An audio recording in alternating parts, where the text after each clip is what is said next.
congratulations on the renewal. Oh, thank you. Thank you very much. And does that now also affect where you can kind of plan for the future a little bit? Yeah, a little bit. We kind of treat each season as its own story. But it's interesting now to have 10 and 10. So we'll have to decide whether we're going to do separate stories for each 10 episodes or try to plan one long arc. We're still going to start talking about it in probably 2 or 3 months, 2 months I think. But it's nice to be able to tell more stories and to see these characters grow. You've been quoted as saying you don't plan ahead, but watching the last Wolf Watch, Jill Wagner said that you told her immediately after she filmed the finale that Kate Argent wasn't dead. Sounds a little bit contradictory. Care to explain? I can clarify that with I don't plan ahead anymore. So I actually knew as we were shooting the first season, actually around the pilot I think, I had already come up with the idea of the Canema and already had season 2 in my head that Jackson would be the main villain of season 2, which is why we were so intent and so nervous about him not coming back season 2. So, but what happened between like 3 and 4 is we're just catching up now. So we plan ahead a little bit. We have an idea for season 5, which we think is pretty good. So we'll see. Does that sound right? Okay. How do you keep the stories so fresh? I mean, what's that? How do you keep the stories and the storylines so fresh? Well, in the writers' room, we start with we do this thing that I carried over from film school. Actually, one of the screenwriting classes I remember, they said when you start your story, just write the 5 scenes you want to see. So once we get, if there's ever a moment where we get blocked, I stop the writers and I say, okay, what do we just want to see? What do we want to see? And one of the episodes came out, one of the really fun episodes I think of season 2 came out of, I want to see a werewolf fight on an ice rink. And I want to see their claws scratching across the ice. So that's what we do. We try to keep it fresh by just trying to please ourselves as audience members, but we also do a lot of research. Alyssa and Angela, Alyssa is one of our best researchers on the show, and she'll come up with amazing stuff. But I have a group of writers around me who are always coming up with good ideas. Alyssa, Angela, Eric, Ian, and Will, our writer's assistant, is moving up to write a script next season. But it's challenging, it really is. It feels like everything's always been done. Why Allison? What's that? Why Allison? You said someone major was going to die last season. Yeah. And it was typed up in the contract. Why did you choose Allison out of everyone to be the character? Part of it was Crystal wanted to leave the show. She came to me, we had a discussion about it, and I said, well, we'll try our best to write you a great ending. And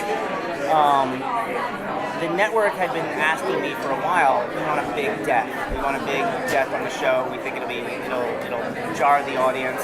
And I know as well that for my own personal taste, I like it when a show is shaken up like that too.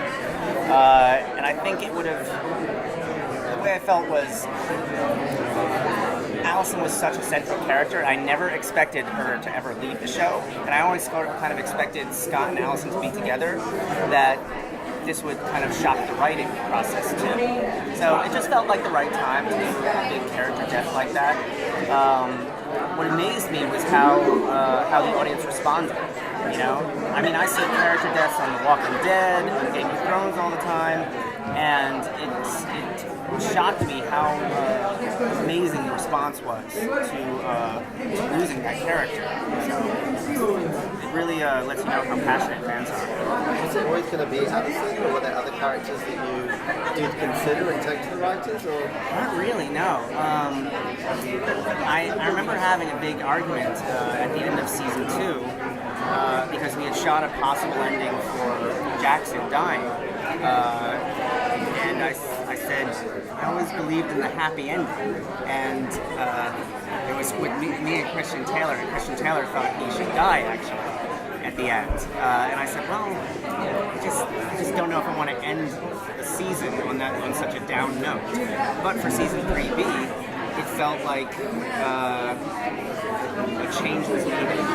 And you know, to be honest, some of the other like we couldn't quite figure out as well. Why would Allison leave? You know, where would she go? We'd have to put her in jail or something, or send her away to France. It felt right.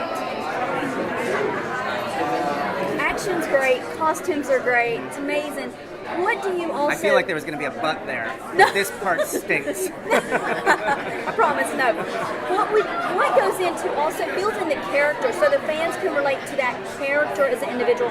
Because that's much more than just the action and the appearance. The fans connect so well with so many of the actors. What goes into some of your thoughts to building those characters? Well, at the beginning of each writer's room, at the beginning of each season, I always say to the writers, one thing we always have to remember is for high school students, every day is the fucking end of the world. Do you remember back to when it was like to be a teenager? It's just every day felt like the most emotion, the most drama. So it's trying to figure out, okay, what's the thriller storyline, but also what's the human storyline? How do we test the friendships? How do we test the relationships? You fall in and out of love all the time in high school, and you make friends, and you break friendships, you fight with your friends like you wouldn't believe, and then you make up. It's really trying to find those moments we all remember from high school that broke our hearts, or tested our friendships. So we try to do that, and I think it feels kind of amazing because I think we've been pretty successful, especially coming to a place like Comic-Con, where we see how much our fans, they don't care about, they care about the plot and the werewolves and stuff, but they care so much about the characters. It's very gratifying. You know, you've been lucky to create 2 hit shows, Criminal Minds, is still Yes. going strong even though you're doing Teen Wolf. I mean, it's got to be gratifying that something else is, you know, still has its own life. It really is, and I saw Erica Messer, the showrunner of Criminal Minds, when we did an Austin festival, and I was like, "You did an amazing job. Please keep doing it." And it was really a nice, happy reunion. So it's sort of amazing. And now after this, I'll have like 250 episodes of TV with my name on it. It's kind of incredible. It certainly makes my parents proud. All right, thanks. Thanks, guys.